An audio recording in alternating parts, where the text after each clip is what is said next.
Waalaikumsalam warahmatullahi wabarakatuh. Bismillah walhamdulillah wassalatu wassalamu ala rasulillah Muhammad bin Abdillah wa ala alihi wa sahbihi wa mawala. Qala ta'ala wa min ayatihi an khalaqa lakum min anfusikum azwajan litaskunu ilaiha wa ja'ala bainakum mawaddatan wa rahmah. Inna fi dzalika laayatin liqaumin yatafakkarun. Yang saya hormati dan saya muliakan segenap hadirin wal hadirat jamaah majelis tasyakuran daripada acara walimatul arus yang insyaallah pada esok hari akan diselenggarakan. Kita doakan mudah-mudahan Allah mudahkan segala urusannya. Mudah-mudahan besok enggak hujan. Cuaca cerah. Amin. Yang kondangan banyak. Ya Rabbal alamin. Wabil khusus sahibul bait Bapak Krisna dan Ibu Krisna. Saya tahunya itu, Pak. Oh, saya tadi tanya dengaran aslinya. Siapa Krisna nama Bapak? Bapak Suwardi. Oh, tadi ingat saya Bapak Suwardi. Kalau nama Ibu? Suharti. Suherti. Cocok. Suwardi dan Suherti. Kita doakan beliau berdua mudah-mudahan senantiasa Allah sehatkan badannya. Amin. Dipanjangkan umurnya. Amin. Dimudahkan segala urusannya. Amin. Mobil khusus yang besok akan melaksanakan pernikahan, yaitu anak kita, saudara kita yang bernama Indri. Indri apa namanya Kristen? Indriani. Kita doakan mudah-mudahan akadnya diberikan kelancaran oleh Allah. Amin. Diberikan keberkahan. Amin. Memperoleh keluarga sakinah mawaddah warahmah. Amin. Anak cucunya menjadi anak-anak yang soleh dan solehah. Amin. Yang sama-sama kita hormati dan kita muliakan guru kita Bapak Kiai Haji Kiai apa Ustaz ya? Konsekuensinya benar disebut Kiai. Pemajikan kedua.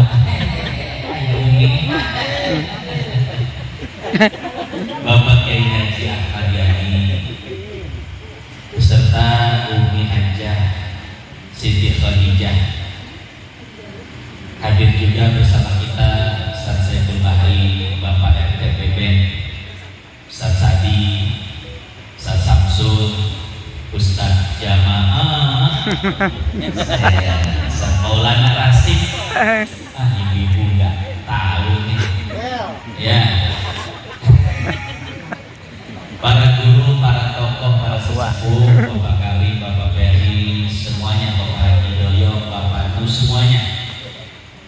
Para orang tua kita yang berada di belakang, kita doakan mudah-mudahan semuanya pada sehat. Pada panjang umur dan semuanya. Kita yang hadir mendapatkan keberkahan dari Allah Subhanahu wa taala. Mohon maaf yang tidak sempat disebutkan satu persatu namanya karena kalau disebutin di absen hiji-hiji tapi subuh orang ceramah nanya.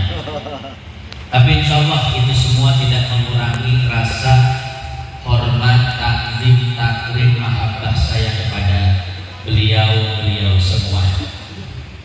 Hadirin hadirat yang dimuliakan Allah, tidak banyak yang ingin saya sampaikan. Saya hanya ingin berkisah tentang satu rumah tangga yang ada di Arab sana. Jadi satu ketika ada suami istri yang sedang bertengkar, cekcok. Istrinya angkat suara, suami nggak mau kalah. Akhirnya suami pun menampar istrinya. Kira-kira bunyi tamparan bagaimana? Keprak. Seketika suasana pun menjadi hening dan bercucuranlah air mata dari sang istri. Wajah sang istri merah dan dipenuhi dengan air mata karena menahan sakit dan sedih. Sakit karena tamparan, sedih karena tangisan. Tidak lama berselang, tiba-tiba ada bunyi bel dari luar rumah. Bel bunyinya di mana bel? Ting tong. Ting nong. Sama bel di luar. Bel di Arab bunyinya beda. Ambulan sama. Ambulan ya sama. Ya. Setelah dilihat siapa yang menyalahkan bel, maka sang suami pun kaget bukan kepala. Kenapa? Karena setelah dilihat, diintip dari dalam, kan pintu orang Arab itu gede banget. Kemudian di tengah-tengahnya itu ada kaca. Kaca apa namanya? Kalau yang dari luar nggak bisa ngelihat, tapi yang dari dalam bisa lihat keluar. Kaca naon ngaran? Kaca ngintip. Kaca paling ngintip ya kali ini. Iya, begitu dah. Jadi dari luar tidak melihat, tidak bisa melihat di dalam, tapi dari dalam bisa melihat keluar.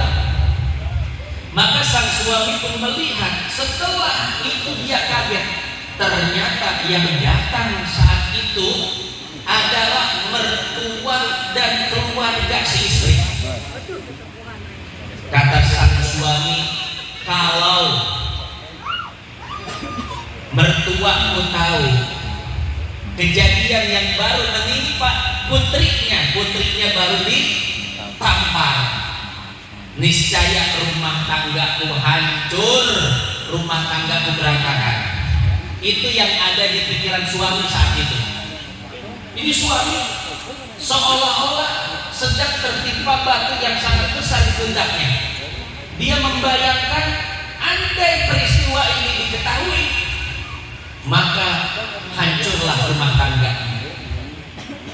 Kemudian sang suami pun membuka pintunya dengan penuh was-was dan dibuder daya. Iklan naon ceritanya? Iklan sabun. Dan pintu ketika itu melihat keluarganya datang dan orang tuanya datang, maka sang istri langsung masuk ke kamar mandi. Untuk apa? Beres-beres, merapihkan kerudungnya, merapihkan wajahnya, merapihkan tampilannya, mengusap air matanya. Orang tua pun masuk bersama keluarga. Dia bertanya pada sang suami, wahai menantuku, di mana anakku saat ini? Ditanya seperti itu, Pak, orang yang lagi punya salah, orang yang lagi punya masalah, kira-kira mentalnya seperti apa? Don. Iya, berat Pak saat itu. Apa yang harus dikatakan? Maka sang suami pun hanya bisa terdiam saja. Tidak lama berselang sang istri pun keluar dari kamar mandi dan menghampiri orang tuanya. Cek salangin nanti di jero hati, geus beak ieu mah. Digebugan aing tos aya. Mending digebugan doang. Lah, mun anaknya langsung dibawa balik kumaha? Enggak selesai kan? Mana budak loba deui ya Allah. Rumah tangga hancur kos nama ieu. Ya Allah. Tapi luar biasanya, ternyata sang istri adalah istri yang soleha, istri yang pandai menyembunyikan permasalahan keluarga. Dia datang kepada ayahnya, cium tangan, cipika-cipiki, Rizki, kepada ibunya, keluarganya, semuanya dengan penuh senyuman.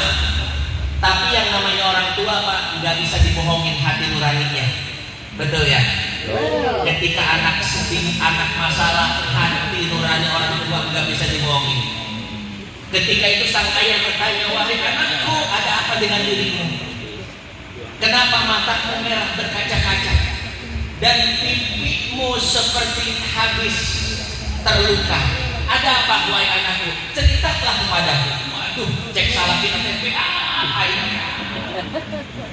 Bislah, aing pasrah tahu bisa. Akhirnya apa?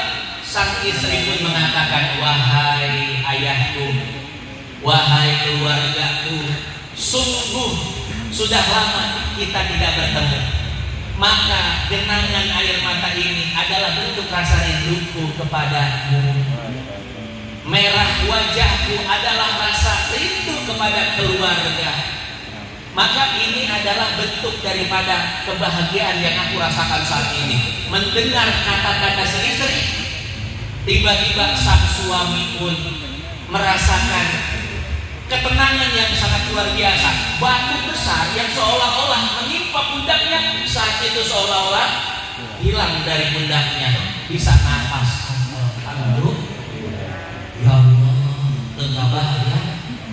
Coba pamajikan tadi ngadu anu sabener aku mah. Ya hari ini ditambolan-bolan senang. Masya Allah. Ketika itu sang suami sangat bersyukur pada istrinya, merasa senang, bangga sekaligus menyesal. Tadi telah menampaknya. Ternyata istriku ini istri yang soleha, istri yang bisa menutupi aib keluarga, istri yang bisa menjaga masalah keluarga. Jangankan kepada orang tuanya pun ditutup-tutupi. Maka Pak, timbullah rasa kasih sayang. Yang tadinya sayang semakin sayang, yang tadinya cinta semakin cinta. Karena melihat apa? Akhlak sang istri. Kalau melihat muka bisa merubah. Melihat body sebelum nikah seperti gitar Spanyol, pas nikah gitar gambus tergitar bulat gitu. Fisik bisa berubah, wajah bisa menua, tapi akhlak akan menjadi dasar cinta kasih sayang untuk selama-lamanya. Ya Allah, pamajikan aing ku bagel-bagel teuingnya. Aing geus ngabayang. Ya geus ngabayang goreng, tapi karena akhlak istriku inilah rumah tanggaku terselamatkan. Maka sang suami pun mengatakan pada keluarga istrinya, wahai mertua, wahai keluargaku, tunggu sebentar, aku akan cari makan di luar. Akhirnya suaminya, keluar Pak, nu aya diberi pecel lele, semur jengkol, ilang di ada pecel lele. Alhamdulillah pada orang namun lapar peting-peting teh loba pilihan. Betulnya, rek pecel lele, pecel ayam, bebek Madura, bebek kamari ayam bebek loncat, bebek kaleo, anu aneh-aneh ngaranna, lele, bebek jengkol, Pak, astagfirullahaladzim, benar-benar kurang. Ketoprak kayak semula itu tinta, bahwa lama ketoprak besoknya, betul, bubur. Malam dulu bubur pagi. Sekarang mie ayam mau nyaingin Pak. Mie ayam malam ada, mie ayam pagi ada. Betul ya? Masya Allah, kurang melengkap. Di Arab pun sarapan roti doang. Mun penting paling dahar kepulik, geus gitu doang. Dikurang macam-macam ayam. Itu suami saking senangnya dia keluar beli makanan kabeh dibeli. Nasinya, makanan pembukanya, penutupnya, semua karena saking senangnya kepada entelilah ngalewatan toko emas. Masuk toko emas tanpa ragu, ya, beli emas-emas yang ada di situ, beli semua. Bu, boga emas bu, emas boga emas. Mas Rasim. Dibeli tanpa rasa semahal apapun, dia beli sabuk emas. Lain kejualan itu lain. Kalau orang Arab itu biasa sabuk emas. Ya. Kalau di kita kan perempuan paling pakai emas apa? Kalung, anting, gelang, ayo mulai diirung kan, emasan, terus India. Di Arab itu sabuk emas biasa, nggak peduli semahal apapun harganya, karena cinta kasih sayang pada istrinya dibeli rumahnya. Setelah itu kembali makan bersama, mertua keluarga sudah pulang, selesai, sang suami pun menghampiri istri. Suami meminta maaf, wahai istriku, maafkanlah diriku karena telah berbuat kasar kepadamu. Ini ada sedikit hadiah dariku, nilainya tidak seberapa, walaupun orang-orang bilang mahal, tapi jika dibandingkan dengan akhlakmu kepadaku, ini jauh lebih murah. Dibandingkan kasih sayangku kepadamu, ini tidak ada apa-apanya. Sang istri pun menangis untuk kedua kalinya dipelukan sang suami. Tapi tangisan kedua ini bukan tangisan kesedihan, melainkan tangisan kebahagiaan. Mantep, drama Korea.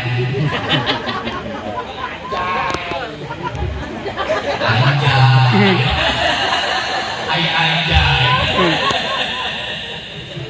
Masya Allah, luar biasa Bapak Ibu. Ketika itu sang suami berjanji tidak akan lagi kasar kepada istrinya. Sang istri pun berjanji tidak akan lagi mengangkat suara di hadapan suaminya. Maka itulah proses pendewasaan sebuah rumah tangga. Jadi rumah tangga emang kudu ada manis, asam, asin, ramai rasanya. Nah, kalau tadi daya, ini nana cuma dicampur daya di mana? Baik. Jadi itulah proses pendewasaan di dalam rumah tangga. Emang Bu, jangan heran rumah tangga yang baru itu suka ada pertumpahan cendol. Itu jangan heran ya, pertengkaran tipis biasa, bacok-bacokan ngedidor dulu biasa gitu. Biarkan saja nanti dewasa sendiri ya. Nah, Bapak Ibu yang dimuliakan Allah, apa pelajaran yang dapat kita ambil dari kisah ini? Pertama, jangan pernah melibatkan orang tua ke dalam masalah rumah tangga. Ini yang mau kawin dengerin ya, ada orangnya. Mana itu? Bapak Krisna ada, Ibu Krisna ada, istrinya. Wah ini harus denger ini. Ya, saya mah ilok nasihatan aki. Harus kalau kada kamu ini. Aduh, iman dulu orang begini ya. Iman senior kabe. Terus paham kabe cek panglima ya. Panglima tadi kurang perhatian di hari. Asa kedengerin. Jauh.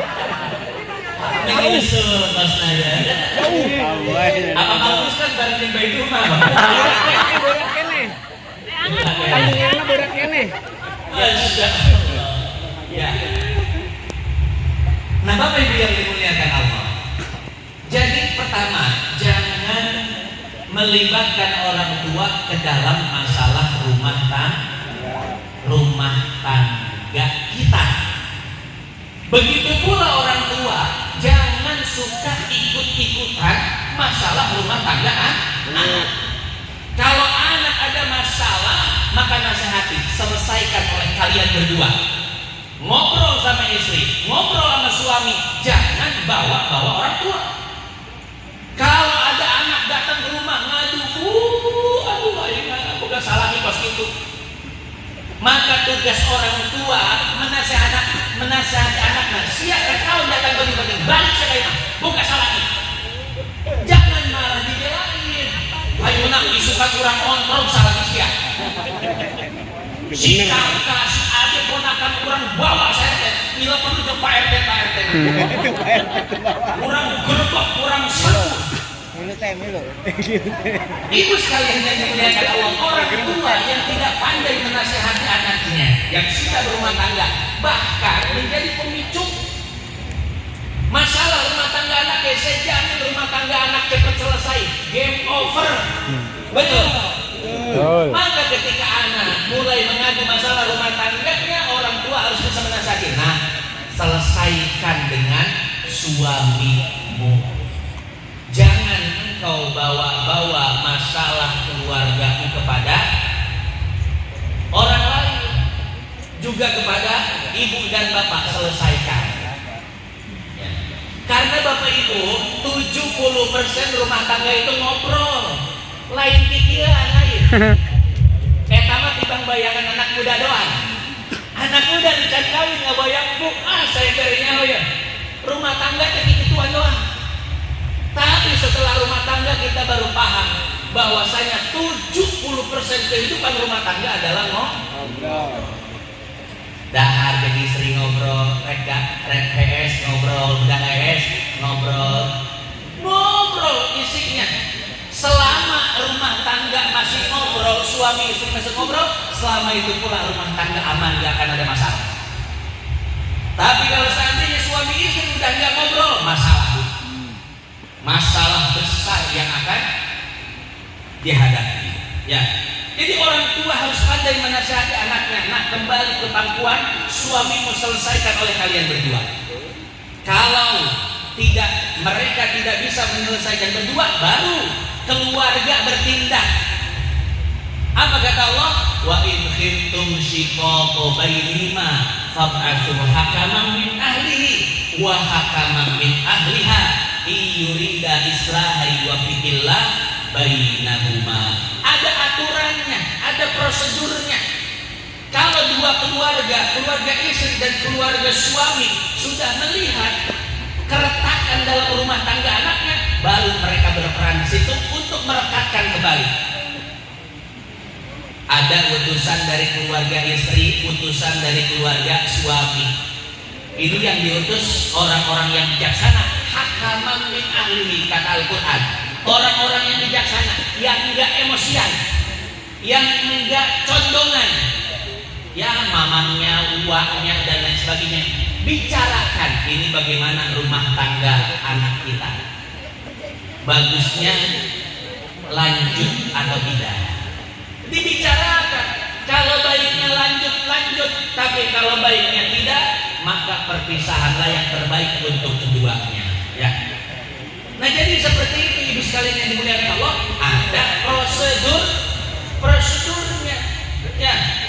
Pertama, orang tua menasehati. Jikalau keduanya tidak bisa menghadapi masalah tersebut, baru dua keluarga besar membicarakan tentang rumah tangga anaknya. Artinya begini, yang namanya pernikahan itu bukan antara suami istri saja, tapi hakikat hubungan pernikahan adalah hubungan dua keluarga besar.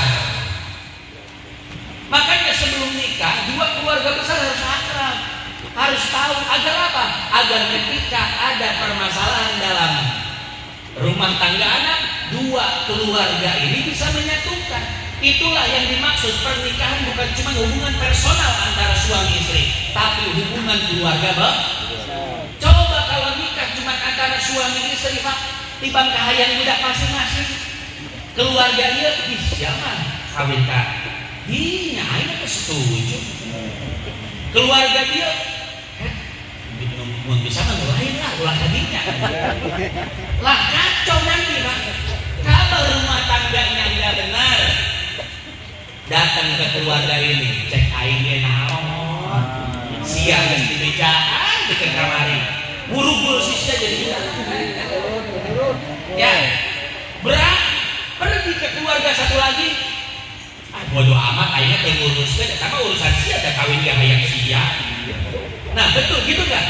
Pasti itu yang akan terjadi. Maka dalam Islam Pernikahan itu bukan sekedar cinta-cintaan, tapi pernikahan itu adalah menjalin hubungan silaturahim dua keluarga yang bersama. Karena kalau nikah alasannya cuma cinta, lihat besok dia bersatu atas nama cinta dan dia pun akan berpisah atas nama tidak cinta. Betul nggak? Coba jadi artis-artis pacaran 7 tahun, kawin bang 7 bulan.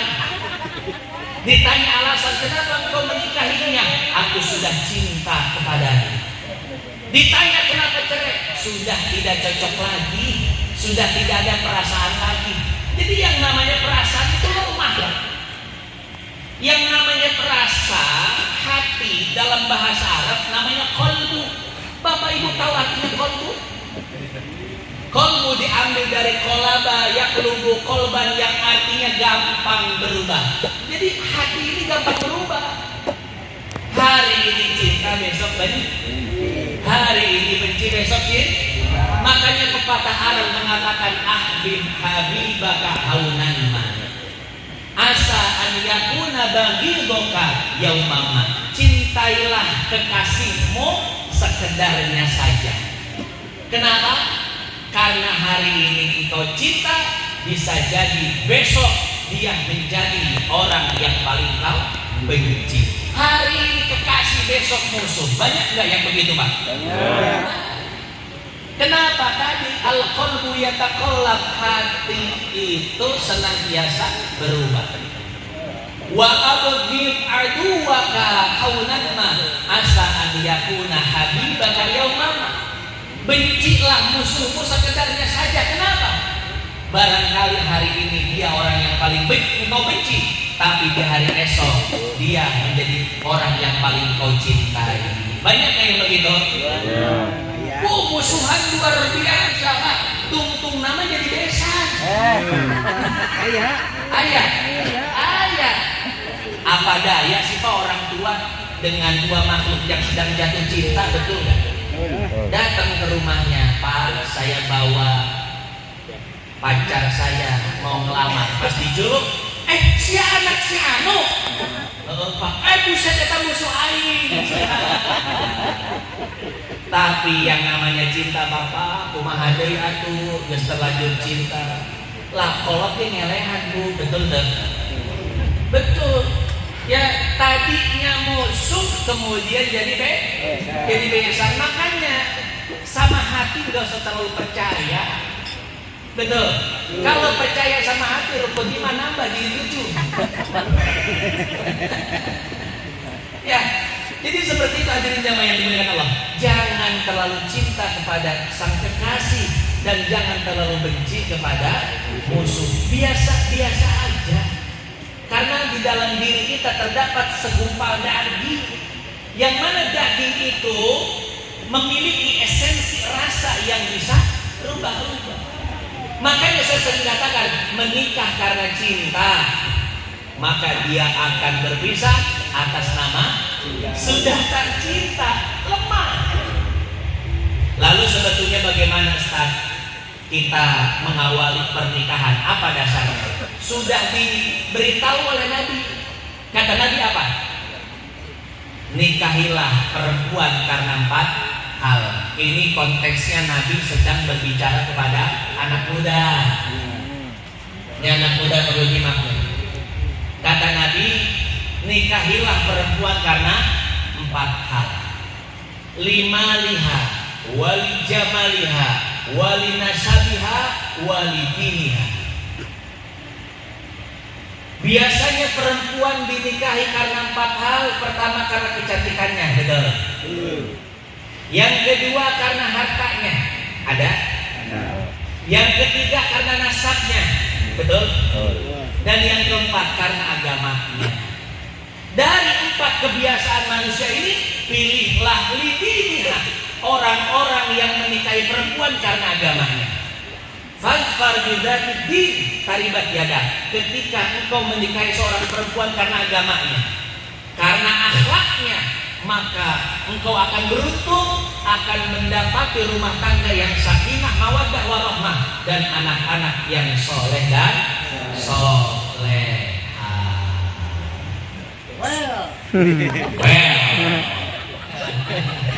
Sumedang, orang Sumedang ya. Sampai karena itu Haji Awang. Haji Awang. Ya, ada yang well itu loh. lain. Well. Ya.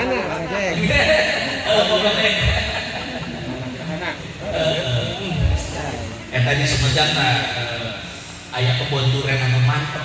Naonnya rada sok pohon. Kawan itu serewan suka gitu. Hadirin jamaah yang dimuliakan Allah, pilih seorang wanita karena agamanya. Karena hartanya boleh, tapi hati-hati. Ketika seorang laki-laki menikahi perempuan karena hartanya, maka dia akan direndahkan karena tidak punya harta. Imam Sufyan ibnu Uyainah pernah berkata seperti ini. Saya punya dua saudara. Saudara saya nikah. Ini saudara laki-laki ya. Saudara saya menikahi seorang perempuan karena hartanya. Cek panengan teh amun kawin jeung jelema beunghar, jeung anak jelema beunghar, pajero mah bisa lah. Aing nongkrong di tongkrongan dihormatan ku babaturan aing. Kunaon ku mawa pajero. Isukan mawa Fortuner ganti deui. Isukan mawa A17. Ayo pir angkat kuntohana. Ya. Kata Imam Sufyan ibnu Uyainah, aku memiliki dua saudara. Satu saudara menikahi perempuan karena kekayaannya. Ternyata setelah dia menikah, dia hanya menjadi babu istrinya. Dia angan-angannya apa? Wah, ini mah kacepretan ya. Banda mitoha. Setelah nikah direndahkan oleh istrinya. Kenapa? Lah siapa teu mawana naon? Bang kolor doang, jeung meusina.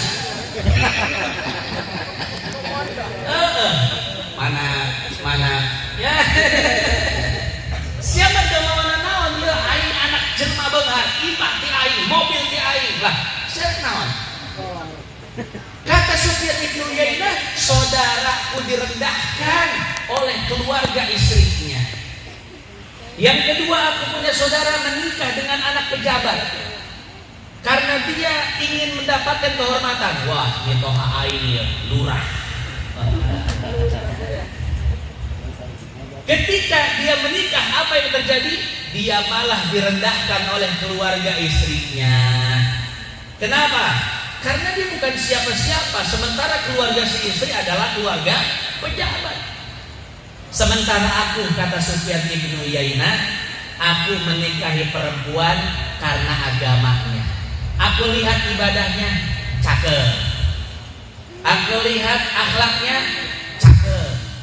Aku lihat taatnya kepada keluarganya cakep. Keluarganya bagus, agamanya bagus. Maka aku menikahinya karena agama. Apa yang aku dapati setelah menikah? Kata Sufyan ibnu Uyainah, harta aku dapat, kehormatan aku dapat, pangkat jabatan aku dapat, semuanya aku dapatkan ketika aku menikahi wanita soleha. Oh, patokannya gitu ya anak muda. Ya, jangan hanya karena cinta, jangan hanya karena wajah yang cantik jelita, jangan hanya karena nasab yang mulia, jangan hanya karena harta semata, tapi karena agamanya. Ini pesan Nabi, fadfar bidzatid din taribat yadak. Engkau nikahi wanita soleha, engkau akan bahagia. Tidak bahagia dengan wajahnya, bahagia dengan akhlaknya. Ya, tidak bahagia dengan saat itu, maka akan bahagia dengan anak-anaknya. Bapak Ibu tahu nggak kisah Imam Malik? Imam Malik itu ulama besar di Madinah. Beliau punya ayah namanya Anas. Anas itu seorang laki-laki yang soleh. Satu ketika saat berkumpul dengan teman-temannya nanya, Lur. Orang Madinah, lur. Aing hayang kawin. Jeung saha nya? Aya eueuh nu soleha di dieu. Cek babaturanna teh, tuh di imah itu ada seorang wanita soleha yang wajahnya tidak pernah terlihat oleh siapapun. Ibadahnya luar biasa, akhlaknya diakui, ketaatan pada orang tuanya tidak diragukan lagi. Mun maneh hayang bener neangan soleha, ayeuna bisik kaburuan batur. Bersegeralah ketika itu Anas pergi ke rumah, izin orang tua, bawa duit ngelamar, langsung nikah. Namanya orang Arab, Pak. Orang Arab itu ketika atau sebelum menikah, sebelum akad, nggak ngelihat muka dulu. Kapan ngelihat wajahnya? Nanti setelah akad, di malam pertama baru pertama kali ngelihat wajah. Akhirnya melamar tanpa lihat wajah, akad tanpa ngelihat wajah. Di malam pertama kata Mitoha teman bahasa Indonesia mendadak posisi mertua. Kata mertuanya, wahai menantuku Anas, silahkan masuk, istrimu sudah menunggu. Ketika masuk, Pak, alangkah kagetnya Anas. Ternyata istrinya itu sangat jauh dari kata cantik. Mun daek disebut goreng banget gitu. Goreng banget. Pokoknya eueuh anu bisa dijadikan alasan bogoh. Di ujung ketombe nepi ujung lorobeun goreng. Biasanya dia Pak, aya beungeutna goreng tapi awakna halus nya kitu nya. Aya nu beungeutna geulis tapi awakna goreng gitu Pak. Jadi ada kelebihan dan kekurangan. Iya Pak, eueuh kelebihanna ya Allah. Sungguh teh mun geus soleha mah geulis. Geuning goreng.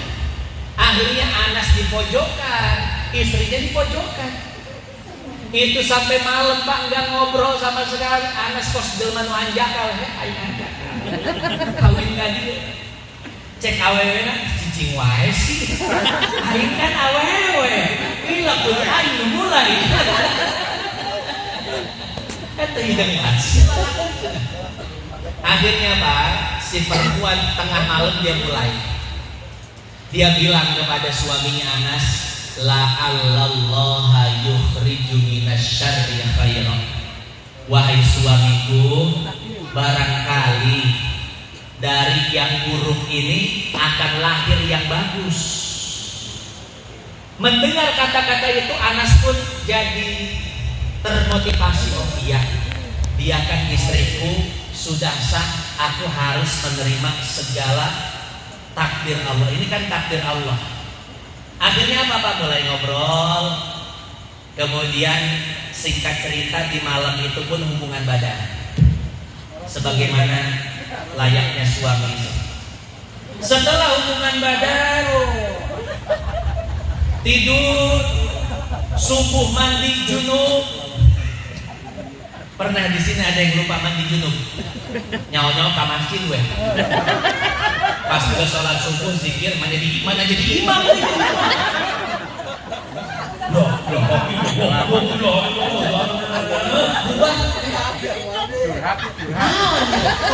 Ayo terus nama can mandi junub. Mana jamaah umum banget tuh ya. Ya Allah, jadi curhat. Mana kuat kaki lu baris, nah biasanya sabar dia itu dan urusannya. Ini mati lu baris. Oh mandi junub.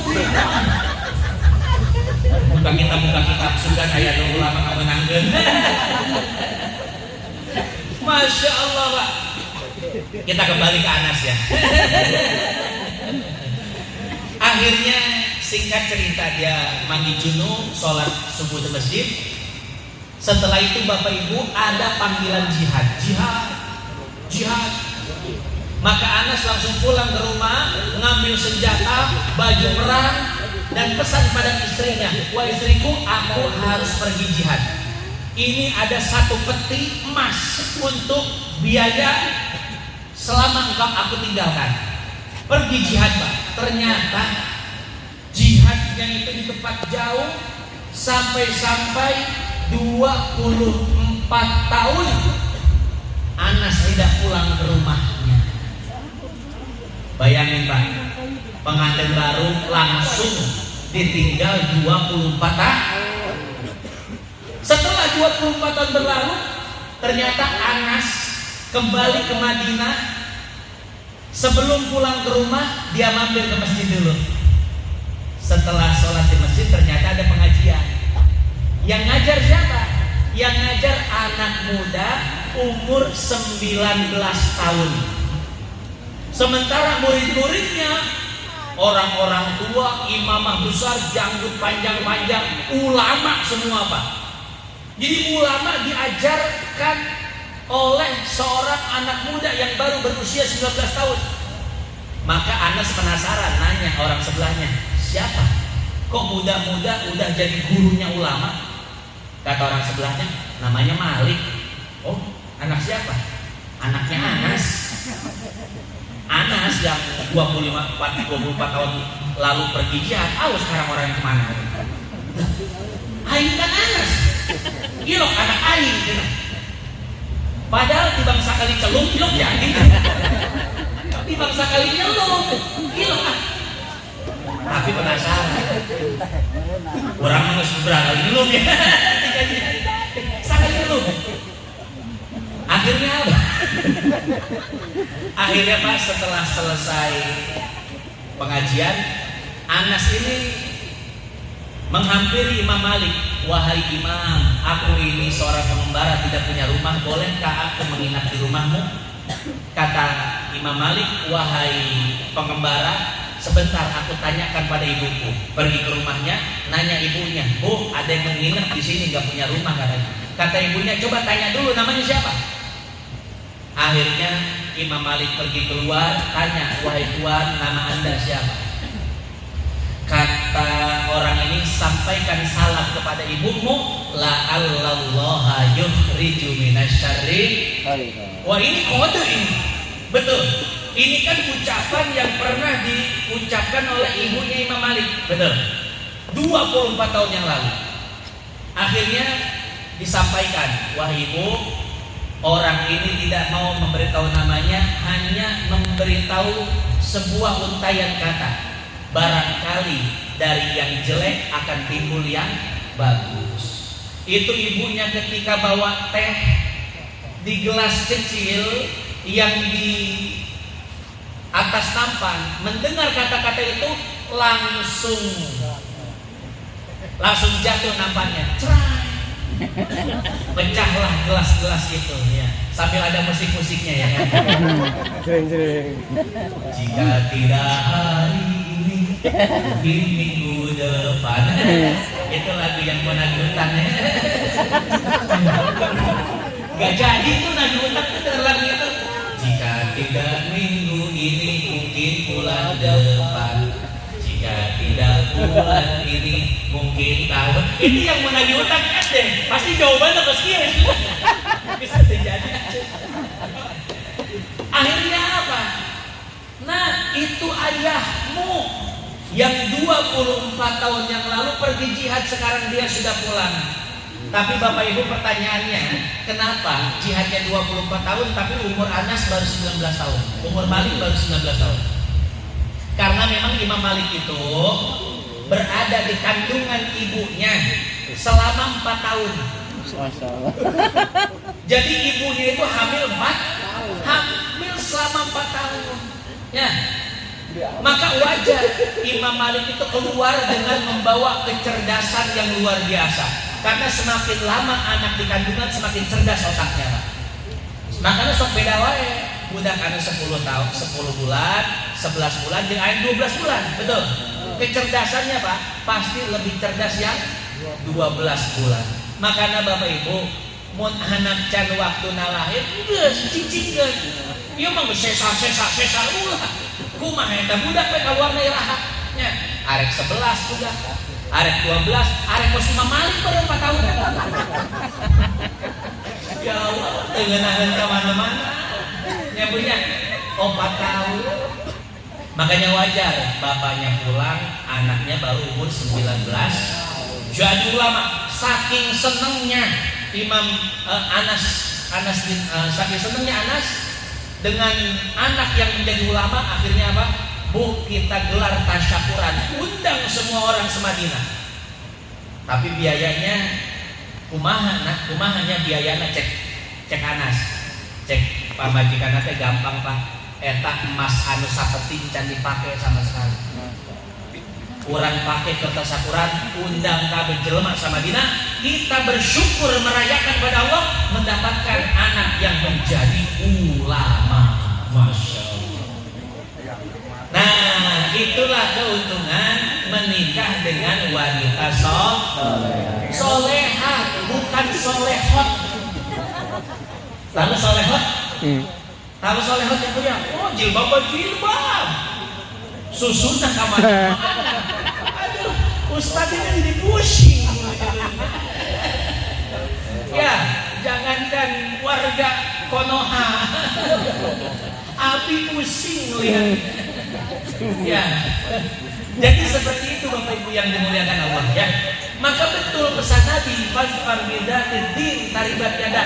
Cari yang akhlaknya, yang agamanya walaupun jelek, walaupun gak cakep, tapi itu akan membuatmu bahagia jeung manehna, bisa jadi bahagia jeung anak-anakna. Betul, karena sesuatu yang bagus akan mengeluarkan yang bagus.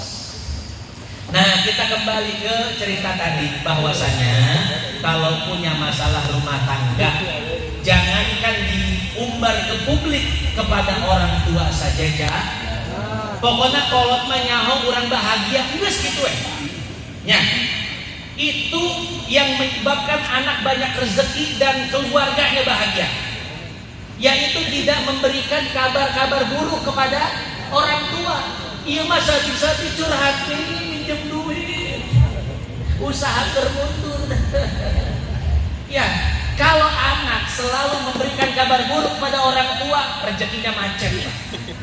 Tapi kalau anak pintar untuk menyembunyikan masalah, ieu mah masalah aing kudu diselesaikan ku aing. Kolot manyahona aing bahagia we geus. Tidak ada informasi buruk, kabar buruk yang disampaikan kepada orang tua, yang disampaikan hanya kabar-kabar baik saja. Pokoknya memang geus teu kudu pikiran. Ya, saya mah bahagia geus nih, rumah tangga masalah, padahal gede masalahnya. Betul. Tapi disembunyikan biar orang tua nggak kepikiran, biar orang tua nggak sulit, nggak pusing. Yang tahu orang tua itu bahagia, selesai. Saya jamin rezeki anak lancar, rumah tangganya bahagia. Ya. Makanya pesan saya sama pengantin, mana pengantin HS? Kasaha aku pesan. Di tukang malah lila eneh. Hati-hati guys. Mana tadi hati-hati yang juga dia. Agak senior, agak senior. Ya, Bapak Ibu yang dimuliakan Allah, ya. Jadi itu pesan saya kepada saudari Indriani yang akan menikah. Jadi ketika menikah nanti, maka sembunyikan masalah dari orang tua. Nyaho, kolot mah nyahona bahagia we guys. Ada masalah selesaikan sendiri. Dan pesan buat orang tuanya, jangan ikut campur rumah tangga anak. Kalau ada masalah, nasihati. Ya. Kalau ada masalah, rekatkan keduanya, jangan jadi kompor. Nanti bisa selesai rumah tangganya. Itu saja yang dapat saya sampaikan. Mudah-mudahan yang sedikit ini bisa bermanfaat, jadi ilmu buat kita, ya. Baik yang belum menikah, akan menikah lagi, ada lagi ya. Nah, bakali maksudnya lain nabi lain, umi lain nabi lain, bakali maksudnya. Ini jadi ilmu buat kita semua. Karena rumah tangga itu bukan masalah umur, bukan masalah usia, tapi rumah tangga itu masalah kedewasaan. Berapa banyak aki-aki yang curhat kepada saya tentang rumah tangganya, ya.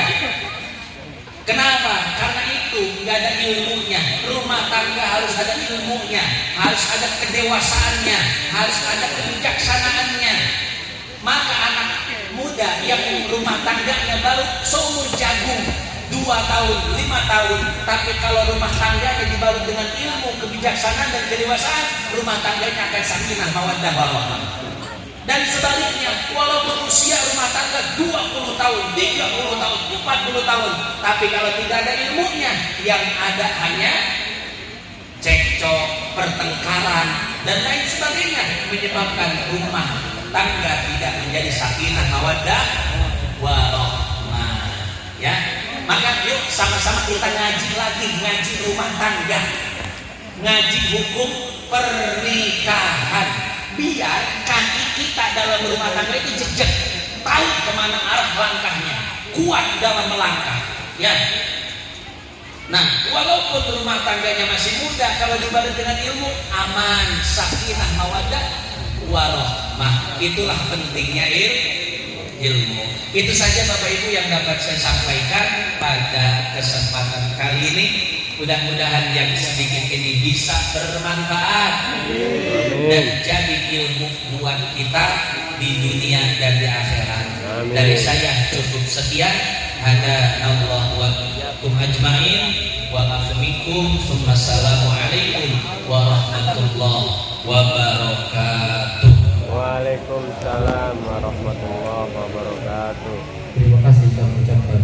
Semoga apa yang disampaikan tadi bisa diterapkan dalam kehidupan kita sehari-hari. Amin ya rabbal alamin. Acara terakhir yaitu doa penutup yang akan dibacakan oleh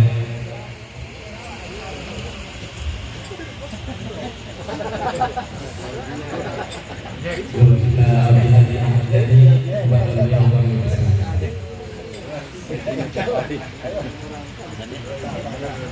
Sendiri.